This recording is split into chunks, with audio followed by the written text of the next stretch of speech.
Hello, welcome to the YouTube channel of Weymouth Center for the Arts and Humanities. I'm Katie Wyatt, Executive Director of Weymouth Center, and I'm joined today by Marsha Warren.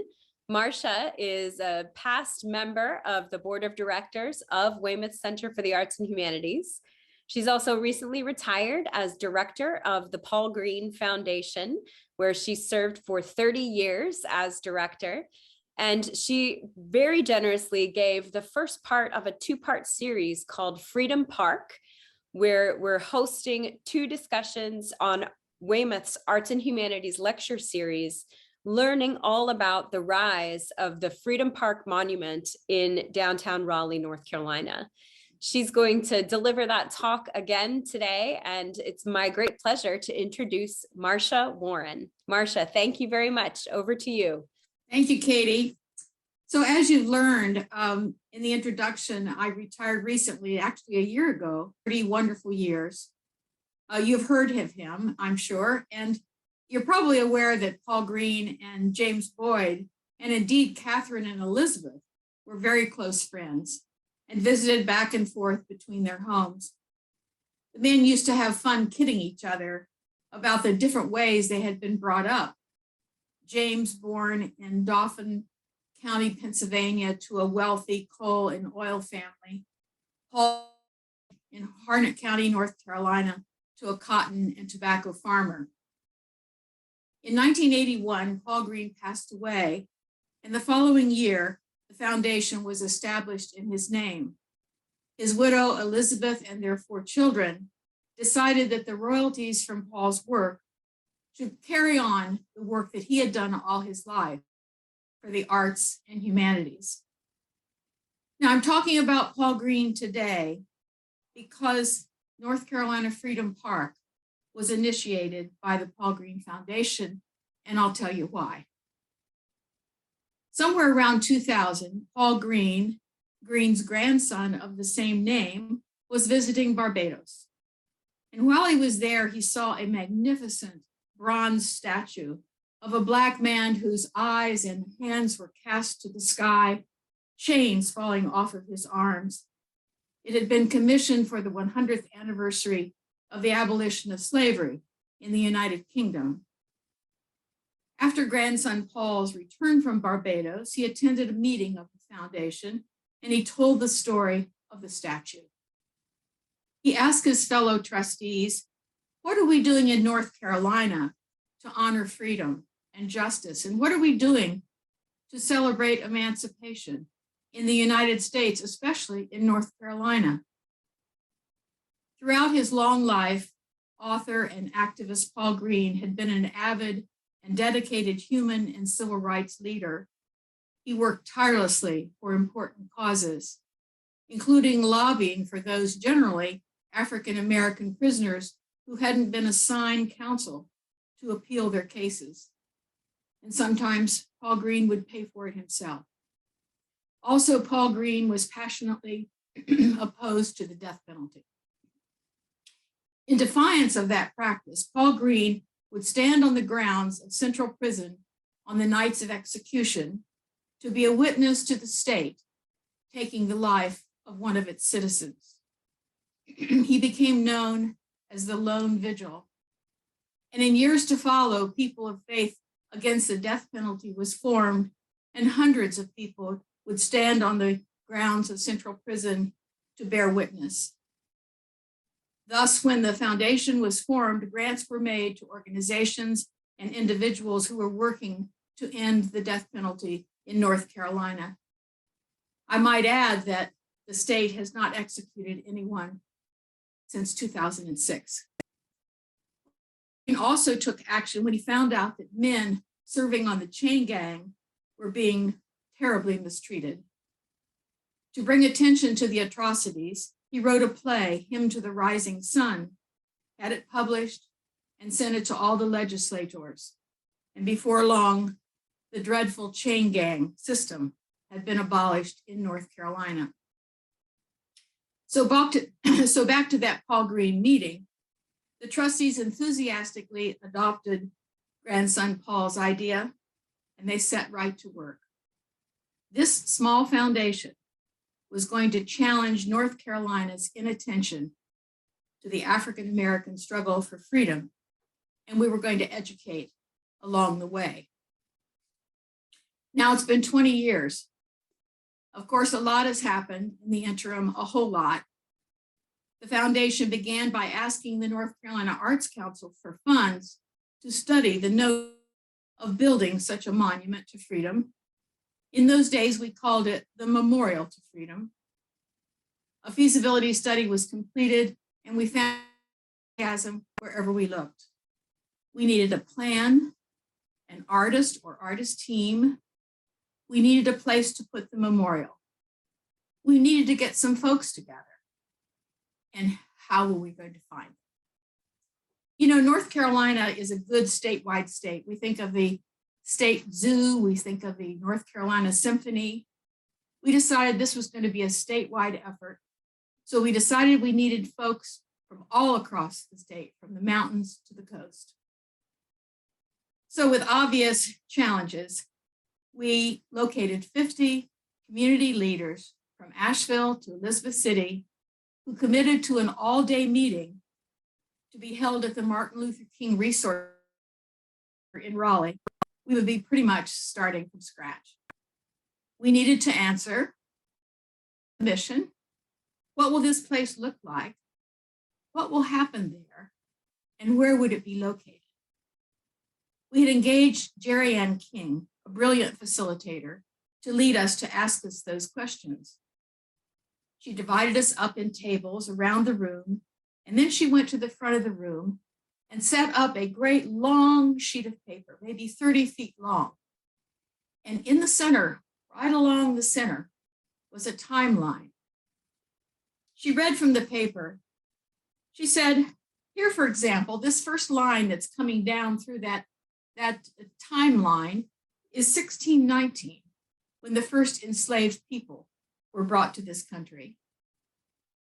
Along the paper, she said, here's 1866, the 14th Amendment that granted citizenship to African Americans. And closely followed by that, she said as she walked along, here's 1896, the dreadful Plessy versus Ferguson case that stated facilities shall be separate but equal, validating the Jim Crow laws. Then she pointed to others, 1954, Brown versus Board of Education, integration of schools, 1960, Greensboro sit-ins at Woolworth's lunch counter. Of course, she said there are many other momentous milestones that mark significant issues for African Americans and indeed for us all. But now it's your turn. I'm going to ask you to stand up, say your name, where you're from, and tell me something significant that's happened to you or in your family that would be good for our discussion today as we talk about the Memorial to Freedom. Well, since I was in charge of the meeting, I thought, well, maybe I should begin. So I stood up. Hello, my name is Marsha Warren. I'm from Chapel Hill. And as a first grade teacher in 1963, I had the first two Black children in my first grade at George Watts School. The boy was named Robin, the girl Constance. I went to the paper and I drew a line, 1963, first two Black children. And so it continued with everyone saying their name, their home, and how they figured in a significant way in that timeline. I'll mention three that are etched in my mind. Hello, I'm from Durham. My name is Freddie Parker. And the reason my name is Parker is because my great-great-grandfather, when he was only 9 years old, as a gift to the master's daughter for her wedding present. And she had married a man named Parker. Well, you could hear slight gasps in the room as we imagined that Dr. Parker, who is now a professor at Central, had just told us this child given as a gift and driven away from his family, his mother and father and brothers and sisters with the Parkers. down the road to another place. Later, a young woman stood and said her name and her hometown. I'm the first African American to graduate from Mars Hill College, where my great-great-grandfather made that were used to build the buildings. And she went to the timeline and put down the date. I guess the last person to speak was Paul Green, the grandson. I'm Paul Green, he said, and I'm from Durham. And my ancestors held enslaved people in harness and profited from their labor. He went to the paper and wrote down the date. Well, we were nearly exhausted. We were stunned with all of these touching stories, the timeline now full of dates and stories. Jerry Ann announced, now it's time for you to get down to work. Show me what's in your mind about what a memorial to freedom would look like. Write words, draw pictures, work as a team, and appoint a representative.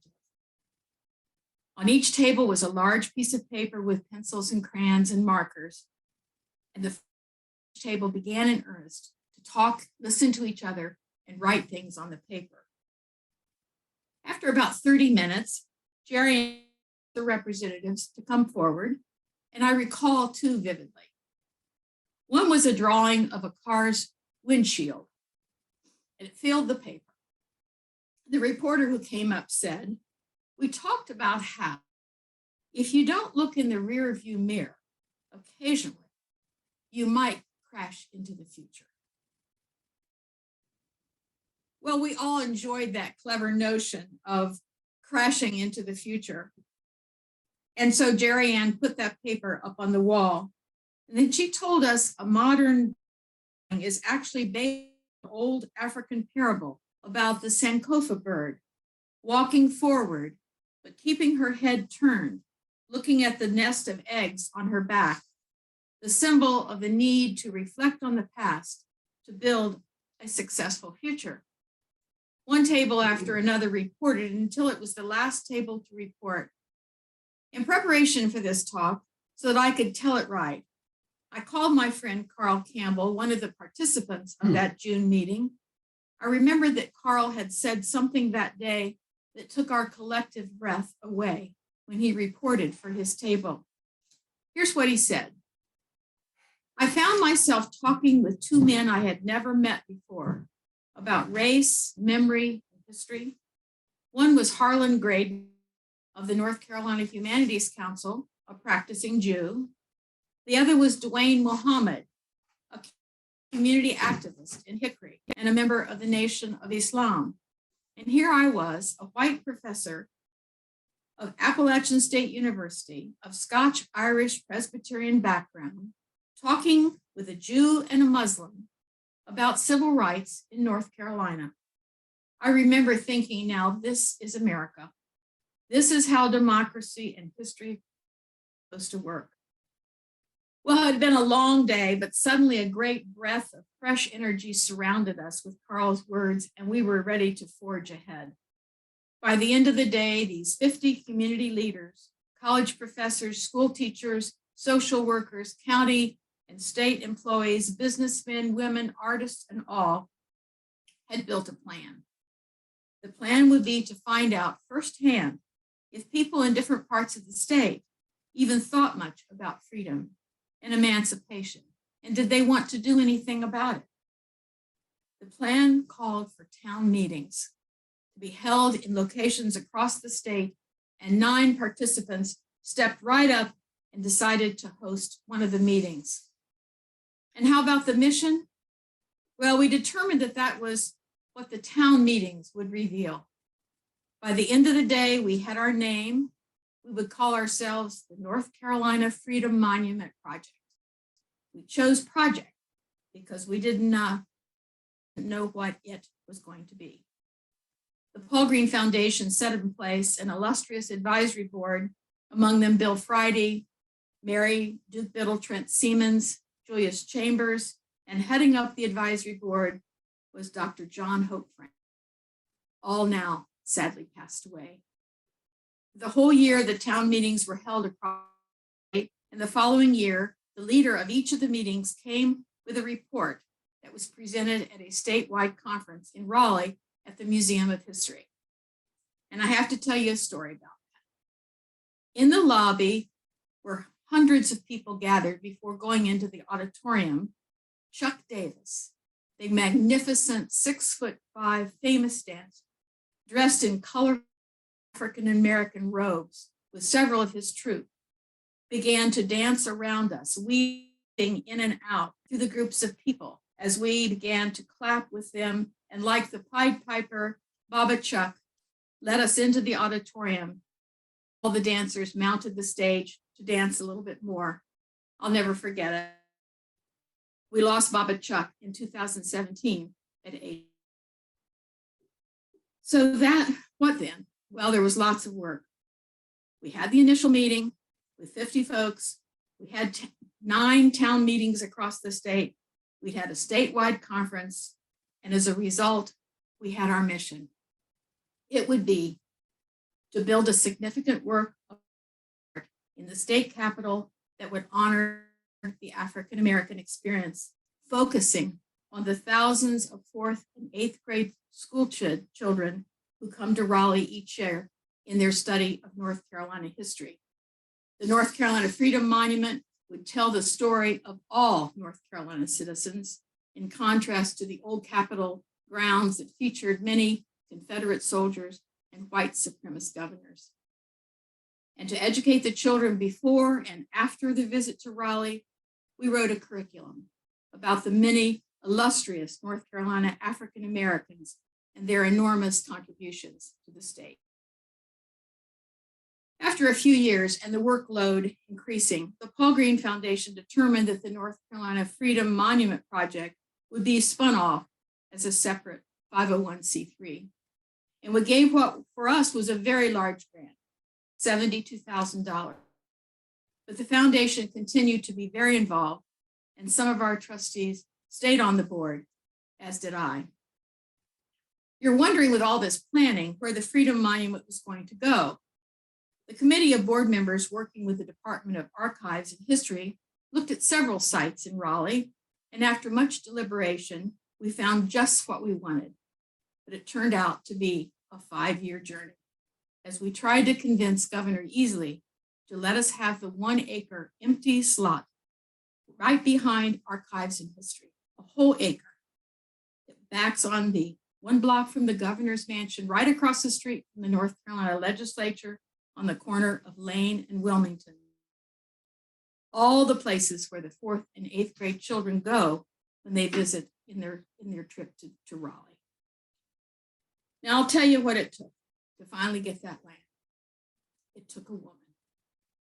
When Governor Bev Perdue came into office in 2008, she said she'd be delighted to hear our story, and the meeting was scheduled. I remember that it was an unusual day in North Carolina because it had begun snowing heavily, and the snow continued throughout the day and piled up, and the ice formed, creating a very dangerous day to be out. Should we attempt to go from Raleigh from Chapel Hill? Would the governor even leave the mansion and go to her office in the old Capitol building? Well, we felt like we had to take a chance. It had been hard to find a time in the governor's busy schedule, so we drove to Raleigh through the snow, and she was there. She loved our project and soon about set working with the Council of State, and we got a 10-year lease on the land. It's a beautiful space, right smack in the middle of Raleigh, with some very old trees, most of which we can save. The North Carolina Arts Council developed a request for qualifications for us to send, and we sent them all over the world, seeking the architects the sculptors who might design for that piece of land. We received 109 applications from as far away as Japan. An artist jury winnowed them down to 6, and then to the winning team, a sculptor, an art historian, and a landscape architect from Chapel Hill and Carrboro, of all places. And they began designing for the space. Now, we haven't talked about money, but here's the story. When Governor Easley was in office, I was able to meet with several aides to request funding for the state. We were going to ask for $3 million. Well, sitting right beside me in the small room was the state officer. He leaned over to me and whispered, "Do you want it all at once?" Of course, you can imagine my excitement. I mumbled something like, well, of course, we could take it over a few years, I suppose. My heart was racing. Well, the request went to the House and Senate at $1 million, not $3 million. And by the time they got finished working it over, the House and Senate had whittled that $1 million down to $450,000. But still, that was real money. Well, you'll all remember that this was the economic downturn. We're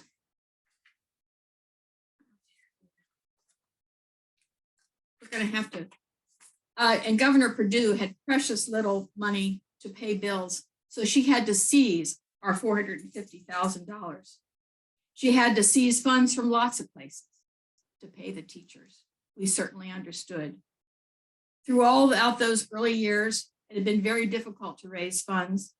And in our many efforts, we decided and discovered that we couldn't seem to raise the funds on that particular design. It was telling a story. It was not hopeful, and it didn't seem to follow our mission to honor the African-American experience in creating freedom. We sadly came to the conclusion that we just could not raise the funds with that design. We needed a new artist. The board contacted 3 well-known African-American architects, artists, one from Brooklyn, one from Oakland, and our own Phil Freelon from Durham. Now you'll know that Phil Freelon had been the lead architect for the extraordinary African-American Museum in Washington, DC. And the jury agreed that Phil Freelon had the winning proposal. And we were thrilled because with Phil's remarkable design, our fundraising effort, and we were ready to build North Carolina's landmark. It's no longer a $3 million project. It's now $6 million. On March the 13th, 2 Reginalds, we call them Reg and Reggie, who are deeply involved with the park and serve on the North Carolina Freedom Park Board, will be here to tell you about the fabulous design and the construction plans. Believe it or not, we have another Reginald on the advisory board. We call him Reginald. You won't want to miss that talk on March 13th, complete with a short video of the late Phil Freelon speaking about his design for the park. And now you can understand why we started this talk about Paul Green, staunch defender of diversity and always a strong voice for freedom. I think it's the best project we ever launched. Thank you.